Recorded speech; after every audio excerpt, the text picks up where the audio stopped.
Fala investidor, fala investidora. Hoje nós vamos debater aqui a respeito da carteira de um dos nossos colegas aqui de investimento, um inscrito aqui do canal.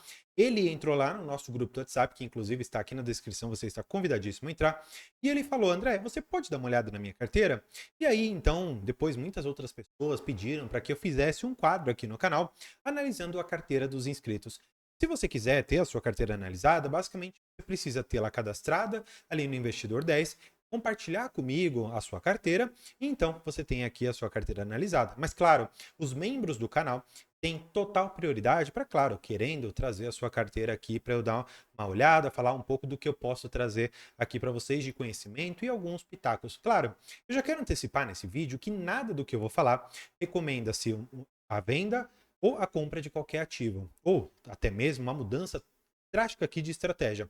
Isso daqui, na verdade, é um vídeo educativo que pode mostrar que a carteira que você acredita ser ideal pode sim sofrer alguns ajustes a depender do seu conhecimento. E aí, eu vou trazer vocês aqui para a carteira para que a gente comece então a dar uma olhada, tá? Eu estou falando aqui da carteira do nosso querido inscrito Tiago da Silva. Ele tem um patrimônio aqui que não importa muito o tamanho do patrimônio, importa mais onde ele vai alocar, no valor de R$ 25.000, com uma variação negativa de apenas 1%. Isso daqui é uma variação normal da nossa bolsa de valores, tá? Você pode ver aqui neste gráfico, assim que ele processar, que você tem um aumento gradual dos rendimentos que ele tem recebido. Então, você pode perceber que em dezembro ele recebeu R$ 67, depois aqui em fevereiro recebeu 186, em maio ele recebeu 342, para ele a princípio aqui o recorde de dividendos, e agora em junho ele vai receber outros R$ 184. André, onde que o nosso colega aqui está alocando o seu capital? Bem, já vamos então enxergar a carteira dele. Aqui ele investe majoritariamente em Banco do Brasil e BB Seguridade. Pelo que você consegue perceber, ele tem uma composição da carteira que basicamente aqui 50% da carteira dele é Banco do Brasil e BB Seguridade. Nós já vamos olhar um gráfico um pouco mais ilustrativo de como que a carteira está composta em relação a essa composição. Eu quero, na verdade, nesse começo, falar um pouco mais do racional por detrás dos ativos, tá bom? Então, eu particularmente gosto bastante de Banco do Brasil, não tenho carteira por uma razão bem específica. Porque eu particularmente acredito que dentro do Banco do Brasil, você consegue, através da BB Seguridade, que seria um braço ali, obter rendimentos bem parecidos com o Banco do Brasil, com uma menor incidência de uma mudança do governo. Ou seja, se o governo atual ele é um pouco mais intervencionista em empresas estatais, poxa, o Brasil pode ter ali um pequeno problema. Agora, se você pega um governo que é menos intervencionista e deixa o banco andar praticamente livre, poxa, talvez ele possa andar melhor. E eu não gosto muito de depender de políticos, e é exatamente por isso que eu acabo eliminando esta empresa da minha carteira, mas é de se considerar que a empresa vem dando lucros recordes, tem trazido um retorno sobre o patrimônio líquido, né, que é o ROI, bastante alto, inclusive comparando-se ao Banco Itaú, que é o carro-chefe, o principal banco que nós temos aqui no Brasil, e pensando, portanto, que um banco público está se equiparando a um banco privado, poxa, é de se tirar o chapéu, já que ele tem entregado resultados bastante razoáveis. E pensando também que os dividendos têm superado em muitos momentos algo ali acima de 10%, poxa, me parece um bom investimento. Mas BB Seguridade, além dos dividendos bastante altos, tanto é que esse último anúncio foi de R$ 2,70 por cada ação. Então, poxa, você tem um anúncio para o segundo semestre desse ano bastante interessante. Já estamos falando aqui de praticamente 8% em relação ao valor atual da ação. E pensando, portanto, que muitas pessoas conseguiram comprar a 30, R$ 31, que são valores razoavelmente recentes, porque a BB Seguridade já chegou a ser negociada a preços muito menores, mas ainda assim é um baita do yield, tá bom? Bem, seguindo um pouco aqui na carteira, ele tem a Bradespar, uma empresa que eu particularmente gosto bastante. Eu, André, prefiro investir na Bradespar a Vale. Por quê? Porque a Vale, por mais que seja operacional e nós saibamos que ela tenha a extração do minério como a sua única atividade, e a Bradespar é uma holding que hoje investe exclusivamente em Vale, mas no passado já investiu em outras empresas e pode ser que no futuro ela invista em outras que talvez não sejam tão rentáveis. Neste momento, a Bradespar seria a melhor escolha, a meu ver, através de dividendos, de o acionista obter os melhores resultados. Por quê? Quando a Vale ela decide pagar por exemplo, R$ 5 de dividendos. Maravilha. A Bradespar ela vai colher esses dividendos. Na hora de ela repassar, nós temos aqui dois fatores que são importantes. Primeiro, por se tratar de uma holding, ela tem uma estrutura muito enxuta, ou seja, ela tem pouco pessoal para remunerar, diferentemente da Vale. Portanto, o resultado que ela tem, que seriam os dividendos, tem uma dedução bem pequena de despesas e logo ela consegue retratar tudo isso em lucro para o seu acionista. E exatamente por ter um desconto de holding, que é bem normal de ter, que hoje está na casa ali dos seus 25% em relação ao patrimônio que a empresa, a Bradespar, ela teria, você gera um desconto. Claro, não é um desconto de graça, você tem uma despesa da holding, além das despesas da própria Vale, mas esse desconto, a meu ver, ele está exagerado e acaba fazendo sentido com que a pessoa ela compre visando dividendos da Vale, mas através da Bradespar, para ganhar muito mais. Tanto é que em gráficos de retorno, olhando esses dois ativos, a Bradespar ela rendeu tão bem quanto a Vale. Então, vale a pena a gente ter isso em mente. Eu gosto bastante desse ativo, tá bom? Olhando aqui para a sequência da carteira, eu vou pular a Transmissora Paulista só para falar alguma coisinha aqui de Caixa Seguridade e a correlação que nós temos aqui com o BB Seguridade. Primeira coisa que eu queria trazer para vocês são do mesmo segmento. Sim, sem dúvida, as duas são seguradoras. Só que você precisa fazer uma análise além disso. Você precisa ver que a BB Seguridade, ela tem o prestamista, ela tem o agro como principais fontes de receita da sua carteira. Já a Caixa Seguridade também tem o prestamista, mas ela tem também a parte do habitacional. Portanto, você consegue enxergar que dentro do mesmo segmento de seguros, você tem riscos basicamente diferentes por conta das carteiras. Agora, eu quero que você perceba que existe algo que é importante, mas poucas pessoas falam, que é o risco setorial.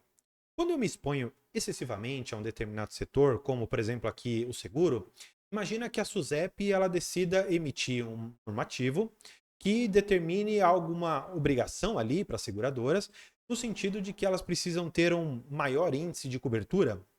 Talvez elas precisem ali se regular e em um determinado momento elas podem reduzir significativamente os lucros que ela tem. Então, isso poderia impactar. E aí, vamos imaginar que o governo atual ou o governo futuro, ele determine alguma coisa que possa impactar aqui nas seguradoras. Poxa, você ter, no caso aqui do colega, e a gente até precisa voltar aqui para dar uma olhada, 21, quase 22% de BB Seguridade e outros praticamente 12% aqui de Caixa Seguridade, é uma exposição grande. E você ainda precisa se recordar que parte da receita do Banco do Brasil vem através dos dividendos e da equivalência patrimonial também da BB Seguridade. Então, de uma certa maneira, a sua exposição em seguros é um pouco maior do que esses 22, com esses 12 aqui, né, com esses 34%, e você tem talvez 3% aqui a mais. Então você tem uma exposição muito grande em seguro, que eu particularmente tomaria uma certa cautela para eu, aos poucos, sem precisar vender nenhum dos ativos, ir desfazendo um pouco. Claro, como eu te falei no começo, não é uma recomendação de compra e venda, é apenas um racional que eu teria para essa carteira, tá bom? Eu, particularmente, sempre falo e já tratei em alguns vídeos, eu gosto muito da Transmissora Paulista. Eu acredito que é uma das melhores empresas em termos de administração de ativos, em termos de ótima gestão de patrimônio. Eu vejo que é uma empresa extremamente sólida em fundamentos, é uma empresa que mantém pessoas ali por detrás que fazem um excelente trabalho, são transparentes e se preocupam, acima de tudo, com a remuneração do seu acionista. Portanto, enxergando todas essas qualidades, eu falei, poxa, deixa eu ver agora qual que é a remuneração que eles estão trazendo. Legal, mais ou menos ali seus 8%. Bom, qual que é a frequência de pagamento? Poxa, aqui já peca um pouco. Uma vez ao ano e não é tão certo o mês que você vai receber. Então isso já é um ponto negativo. Agora, a principal coisa que me fez sair de Transmissora Paulista, eu posso até deixar o card no final explicando para onde eu migrei esse patrimônio, foi eles têm basicamente uma RBSE, que é uma espécie de indenização, que eles vão receber até 2028. Assim que encerrar, a receita, que é de praticamente 2 bilhões, 1,9 bi, ela praticamente zera. Fica um resquíciozinho, mas é pouca coisa. A empresa, paralelamente, ela está fazendo um investimento em novas linhas de transmissão, que ela ganhou esses leilões, que ela está sendo bem ativa nesses leilões, e ela está também fazendo reforços e melhorias que vão auxiliar no aumento da receita da empresa através da receita anual permitida ou as conhecidas RAPs. Pensando que a empresa ela vai fazer tudo isso em 2028, com o encerramento do RBSE e com a implementação de todos esses investimentos, nós vamos sair 0 a 0. praticamente a receita advinda do RBSE ela vai se equiparar à receita advinda dos novos projetos que entrarão para a empresa. Claro, não é uma conta milimétrica em relação a um número e outro, mas para eu ficar ali 4, 5 anos com a empresa, para ela fazer esses investimentos e só então eu começar a colher a mesma coisa? Claro, eu não estou fazendo uma conta de matemática financeira a respeito do retorno total. Porque se você for pensar que o retorno que você tem em 4 anos, você terá no ativo de receita anual permitida numa transmissora de 30 anos, sim, é muito mais dinheiro. Não estou isso. Agora, para este curto prazo, para esses 4 anos, eu olhei para o meu portfólio e falei, bem, eu preciso de mais rendimentos agora que eu estou construindo. Portanto, eu decidi migrar. Só que como esse ativo ele é um pouco fechado, é para investidores qualificados, Transmissora Paulista é um baita do investimento para você que talvez não tenha esse acesso ainda, que eu particularmente acho que é uma besteira que a nossa bolsa tem de fazer essa segregação de investidor em geral, para investidor qualificado, enfim, é uma questão individual, mas o importante é que a sua carteira, em termos de transmissão de energia, está muito bem alocada com a Transmissora Paulista, tá bom? Bem, e agora nós vamos falar da última empresa que, para mim, em particular, faria sentido nessa carteira, que é a Raizen. A Raizen, ela tem muitos bons projetos lá dentro. Ela está fazendo uma planta que alguns projetos vão se iniciar em 2026, 2027, porque o projeto é tão grande, tão extenso e demanda tanto dinheiro. E sim, a Raizen ela vai ter períodos mais complicados, com menor geração de caixa, maior pagamento de dívida, com uma alavancagem um pouco maior, mas é muito importante você saber que se trata de uma empresa extremamente sólida e que, olhando para o retorno que ela trouxe nos últimos 10 anos, empresa muito, muito, muito sólida. E realmente vale, a meu ver, o investimento nela, pensando em crescimento aliado com bons dividendos no futuro, considerando que a pessoa consiga alocar o dinheiro nesses preços atuais, de R$ 2,95, R$ 2,88, já chegou a bater R$ 2,70 e pouco. Então, sim, a empresa que eu particularmente teria no meu portfólio. Agora, nós vamos falar de duas que, graças a Deus, ele tem pouco dinheiro aqui. Juntando essas duas, não dão R$ 200. Só que eu não gosto quando as pessoas elas ouvem, por exemplo, que uma Azevedo Travassos, que uma Infracommerce vão ser as pimentinhas. Eu utilizo essa denominação, muitas vezes, porque é muito conhecido pelo mercado, que é uma pimentinha, uma ação mais arriscada, com grande potencial, mas que você tem que investir de forma comedida, de forma segura, para que você não coloque seu patrimônio em demasia, não coloque muita exposição ali, para que você possa eventualmente perder todo o seu patrimônio. Só que pensando numa carteira de investimentos que precisa gerar uma renda passiva com maior recorrência, eu não teria essas pimentinhas. Poxa, olha só como está bem estruturada a carteira dele, que não precisaria disso. Ó, essas aqui, essas, vamos dizer assim, 5 primeiras empresas, são empresas que aliam dividendos com um crescimento, claro, não é um crescimento explosivo, mas é um crescimento bom. Então, para mim, a carteira aqui está muito bem. Raizen é uma empresa que, a meu ver, pode gerar um baita de um crescimento, muito mais veloz do que essas outras empresas acima, só que ela ainda assim paga um dividendo porque ela precisa remunerar a Cosan, que é a empresa, basicamente, que é a holding que investe na Raizen. Portanto, se eu tivesse nessa carteira que escolher uma única empresa para eu destinar meu dinheiro pensando em crescimento, ela seria a Raizen, não seria nem a Azevedo Travassos, nem a Commerce. Tá, André, agora que você já me mostrou os proventos, mostra um pouco da divisão dessa carteira, que eu já tinha falado para vocês, que basicamente Banco do Brasil, BB Seguridade, representam praticamente aqui 50% do patrimônio. Me parece que é uma exposição muito, muito alta nesse segmento do Banco do Brasil e da BB Seguridade. Por mais que um seja bancário e o outro seja seguros, concorde comigo que, ainda que fossem empresas totalmente descorrelacionadas, fosse um Bradesco e uma Caixa Seguridade, ainda assim, uma exposição de 50% nas duas empresas, a não ser que elas tenham crescido organicamente na sua carteira, que eu sei que não foi o caso, eu particularmente tomaria um pouco de cuidado. Não é que você precisa vender as empresas, mas na verdade, começar a reduzir ou diversificar um pouco mais o seu portfólio. André, você é favorável à diversificação? Não, não é favorável à diversificação. Eu particularmente gosto da concentração. Só que a concentração ela deve ser feita na medida que você tem conhecimento maior de investimentos e análise de empresas. Até por isso que eu queria recomendar algo para você. Aqui na descrição, o primeiro link, tem um e-book que eu criei, da primeira palavra até a última, foi eu que escrevi tudo, e tem um desconto de 20%.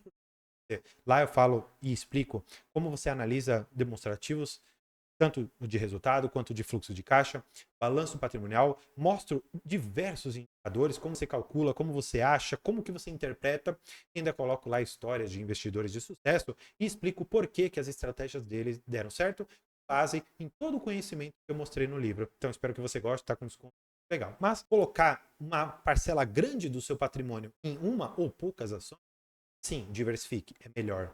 Agora, se você tem essa confiança, se é uma empresa sólida que traz resultados que comprovadamente são bons, sim, vale a pena você comprar a empresa. Agora, o que eu, André, colocaria e acrescentaria nessa carteira? Bem, primeira coisa, pensando que você talvez precise do setor de transmissão para gerar o maior fluxo de pagamentos, eu olharia, por exemplo, para algumas empresas, como eu colocaria aqui para você a CPFL. Gosto muito dela, gosto também da Neo Energia, são duas empresas muito boas mesmo.